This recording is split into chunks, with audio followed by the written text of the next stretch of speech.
December 19th, 1944. 11:23 a.m. outside Stavelot, Belgium. Hauptmann Ernst Barkmann's Panther tank grinds to a halt at the edge of what appears to be an American supply depot. The engine idles with that deep, threatening rumble that has terrified Allied infantry for 3 years. Through his commander's cupola, Barkmann can see his objective: rows of canvas-covered trucks, stacked crates, and what looks like enough material to supply a division. Maybe 2 divisions. The depot is abandoned. No guards, no resistance, just supplies, sitting there in the cold Belgian morning like a gift from a retreating enemy. Vorwärts, Barkmann orders quietly into his throat microphone. Forward. His Panther lurches ahead, followed by 3 more tanks from his company and a half-track carrying infantry. They'd punched through American lines 2 days ago during the opening hours of what the Führer is calling the Ardennes Offensive, Germany's last, desperate gamble to split the Allied armies and capture the port of Antwerp. The Americans call it something else now, something Barkmann will never hear: the Battle of the Bulge. For 2 days, Barkmann's unit has been racing west, exploiting the gap in American defenses, living on adrenaline and the last of their fuel reserves. They've bypassed strong points, avoided prolonged engagements, focused on speed and shock.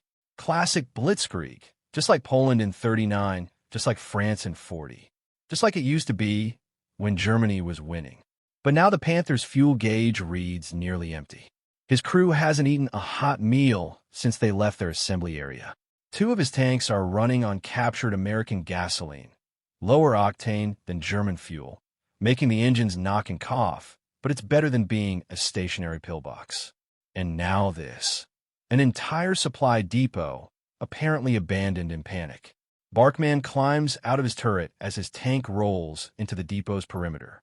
The December air bites at his face, but he barely notices.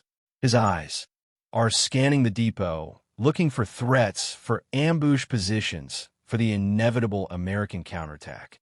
Nothing, just supplies.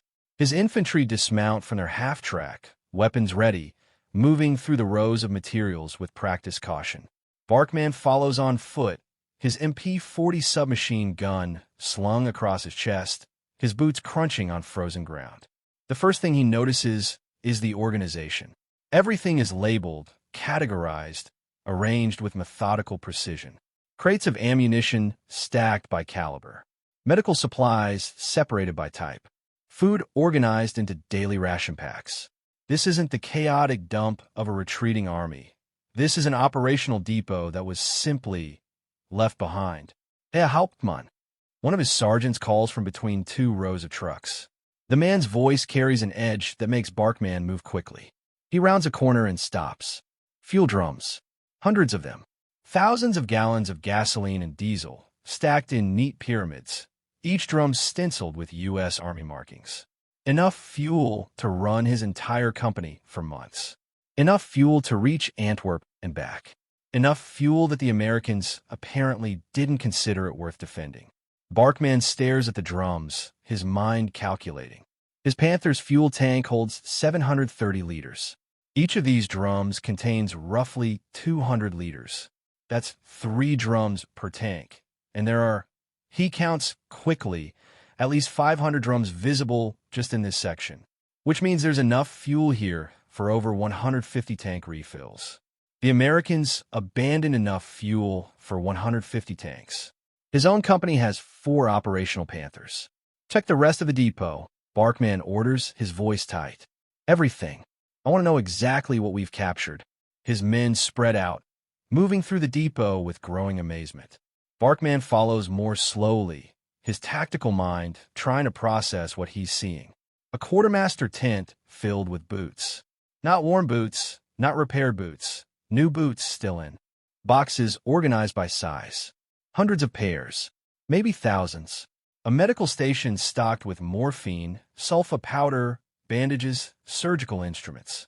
More medical supplies than Barkmann has seen in the entire Eastern Front. Crates of cigarettes. American cigarettes, Lucky Strike, and Camel, stacked like ammunition. There must be 50,000 cigarettes here, just sitting in wooden crates, deemed not worth evacuating. replacement parts for vehicles, entire engines, transmissions, radio equipment, spare tracks for Sherman tanks, machine gun barrels, rifle barrels, everything a modern army needs to keep fighting. And food. Dear God, the food. Barkman finds himself standing in front of a supply tent that's been left open, probably when the American quartermaster fled. Inside, crates of sea rations are stacked to the canvas ceiling.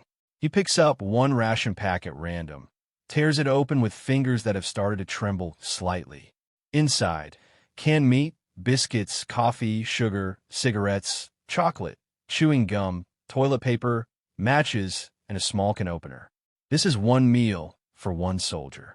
And there are thousands of these packs in this tent alone. Barkman's sergeant appears at his shoulder. Her Hauptmann, we've counted at least 200 trucks. Most are fueled and operational.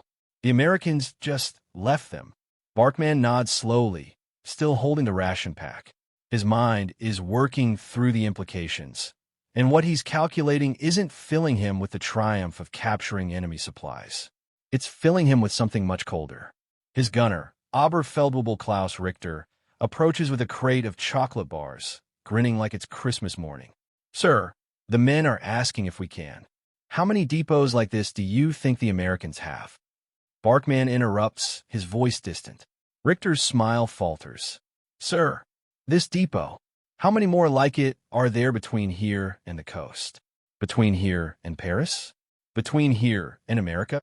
The question hangs in the frozen air like the smoke from their idling tanks. Richter doesn't answer because he's beginning to understand what Barkman has already realized. They're not looking at captured enemy supplies. They're looking at evidence of something far more terrifying. December 19th, 1944, 1:34 p.m. The Depot, Belgium. Barkman sits on the hood of an abandoned American Jeep, watching his men celebrate their windfall like children on Christmas morning. They're loading fuel drums onto their half-track, stuffing their pockets with chocolate, smoking American cigarettes, laughing for the first time in weeks. One soldier has found a crate of wool socks, new, clean wool socks, and is holding them up like he's discovered gold. In a way, he has. But Barkman can't share their joy. He's holding a document he found in the depot commander's office, a supply requisition form dated December 15th, just 4 days ago. The American quartermaster was requesting routine resupply. 500 jerry cans fuel, 200 cases sea rations, 150 pairs boots, various sizes, 100 wool blankets, 50 portables stove. The requisition is stamped, approved, with a delivery date of December 22nd. 3 days from now, Barkman reads it again, making sure he understands. This depot his men are treating as a strategic victory, was scheduled to receive more supplies in 3 days. Routine resupply, not emergency reinforcement, not special allocation, just the normal flow of American logistics.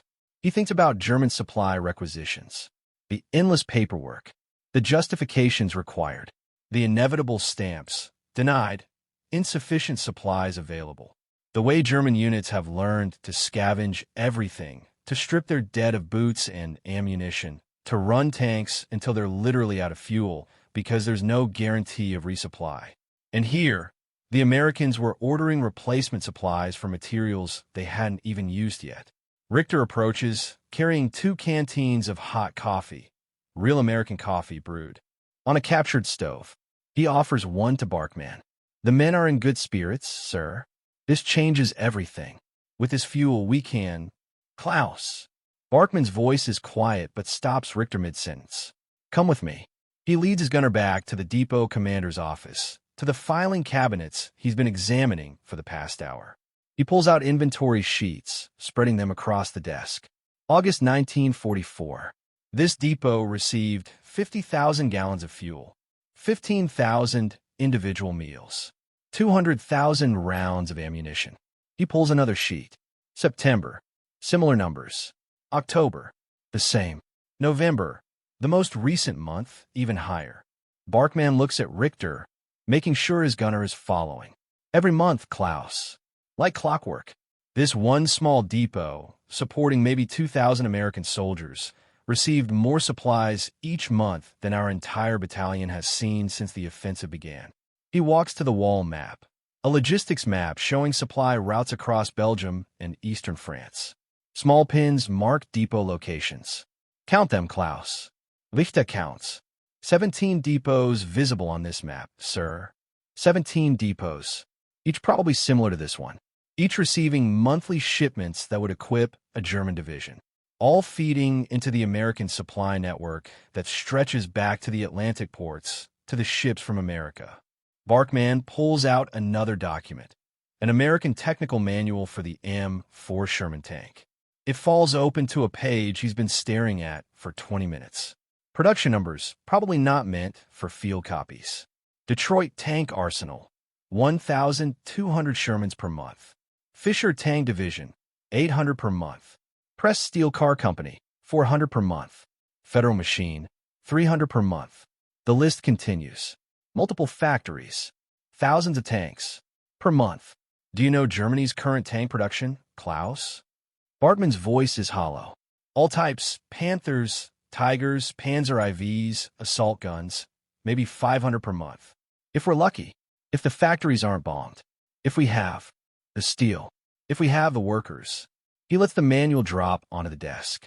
3,000 American tanks per month versus 500 German tanks. And that's just American production. The British are building tanks. The Soviets are building tanks. Richter is silent now, the celebration outside suddenly seeming distant and hollow. Barkman picks up the ration pack he's been carrying, turning it over in his hands. You know what we're doing in Germany right now? We're making boots with wooden soles because we don't have rubber. We're reusing bandages in field hospitals because we don't have enough cotton. We're mixing wood pulp into bread because we don't have enough grain. He gestures at the depot around them. And the Americans left behind enough supplies to equip a division because carrying it wasn't worth the effort. A private appears at the tent entrance, excited. Herr Hauptmann, we found a crate of radios, 20 SCR 300s, all working. We could equip every 20 radios, Barkman says quietly. They left behind 20 radios. He thinks of German communications, the chronic shortage of radio equipment, the way units often rely on messengers because functional radios are so rare, the temperamental sets that require constant maintenance with parts that don't exist. Do you know how long it would take a German factory to produce 20 radios like these? Barkman asks. Weeks, maybe months, and the Americans abandon them like trash. The private looks confused, uncertain whether he's being praised or criticized. Take them, Barkman says gently. Take everything you can carry. It might buy us a few more days. After the private leaves, Richter speaks carefully. Sir, with respect, we're advancing. We've broken through American lines. We're capturing their supplies. Isn't that what we're supposed to do? Barkman turns to face him fully. Klaus, we invaded Russia, the largest country on earth, because Germany needed resources. Oil, wheat, living space. That was the justification. He pauses, making sure Richter understands the weight of what comes next. We invaded an entire continent for resources. And now we're in Belgium, looting supply depots for fuel and food, while the Russians we invaded for resources are pushing us back across Poland. And the Americans, who we're stealing supplies from, are producing more in a week than we produce in a month. Barkman walks to the tent entrance, looking out at his men loading capture materials onto their vehicles. They look victorious. They look like they're winning. You asked if this changes everything, Barkman says quietly. It does, just not the way you think. He pulls Richter outside, pointing west toward where the American lines are reforming. Right now, somewhere in America, in factories we can't bomb, with workers we can't shoot, they're making more of everything we see here. More fuel, more boots, more bullets, more tanks, more of everything. His voice drops lower, and they're loading it onto ships we can't sink, sailing it across an ocean we don't control, and delivering it to armies we're supposed to be defeating. Richter has no response. Because what response can there be to arithmetic? To the simple, brutal mathematics of industrial warfare? You can't defeat an enemy who produces more in their sleep than you produce in your best month. You can't win when capturing the enemy's garbage counts as a strategic victory. You can't overcome mathematics with courage. Around them, the celebration continues. Soldiers eating American rations, smoking American cigarettes, warming themselves by fires fueled with American coal, driving American trucks filled with American supplies, living on borrowed time, purchased with captured abundance that will run out in days, while America produces more, endlessly, unstoppably. Barkman looks at the fuel drums his men are loading. 3/4 of a tank, maybe 150 kilometers of range. Maybe enough for one more fight. Probably not enough to reach Antwerp. Definitely not enough to win this war. December 19th, 1944. 6:47 p.m. Defensive position, 8 kilometers west of the depot. The Panther sits hull down behind a farmhouse as darkness settles over Belgium like a curtain falling on the final act. Barkman stands in his commander's cupola, watching the western horizon where artillery flashes light up the clouds in rhythmic pulses. American guns, getting closer. The counterattack is coming. His company has taken up defensive positions in this small village. 4 Panthers, 1 half-track, and 38 men, all fed and fueled by American generosity. They've eaten well tonight.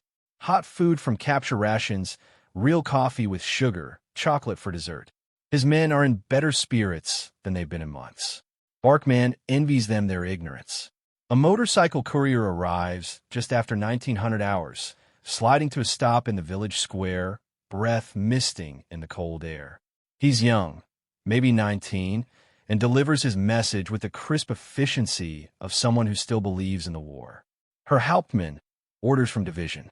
American forces have sealed the northern sector.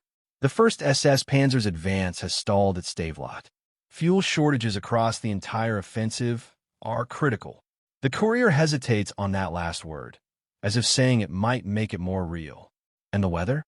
Barkman asks, though he already knows. Clearing, sir. High pressure, moving in from the east. Clear skies expected by tomorrow morning. There it is. The death sentence delivered in meteorological terms. Clear skies mean American aircraft. Thunderbolts and Mustangs and Lightnings, flying in formations so thick they darken the sky, carrying bombs and rockets and infinite ammunition, guided by pilots who've been training over American deserts while German pilots have been dying over German cities. The entire offensive was built on the assumption of bad weather, the fog and clouds that would ground Allied air. Power, giving German armor a chance to advance without being obliterated from above. For 3 days, the weather cooperated. Now it's ending. Barkman dismisses the courier and walks the perimeter of their defensive position. His men have dug in well, using American entrenching tools that are better quality than German ones. They position the tanks behind cover, camouflage the vehicles with cut branches, set up fields of fire that would make a textbook proud. They've done everything right. It won't matter. He finds Richter checking the Panther's fuel levels, making careful notes in a logbook by flashlight. How much? Barkman asks. 3/4 tank, sir. About 550 liters. Perhaps 140 kilometers of range, if we're careful. Richter looks up. The other tanks are similar. We're in good shape. Good shape. Barkman almost laughs. Klaus, when the Americans attack tomorrow, and they will attack tomorrow, how long do you think our fuel will last? Richter considers. In defensive operations? If we're not maneuvering much, perhaps 2 days. Maybe 3 if. And then we. Richter trails off, understanding the question isn't tactical but existential.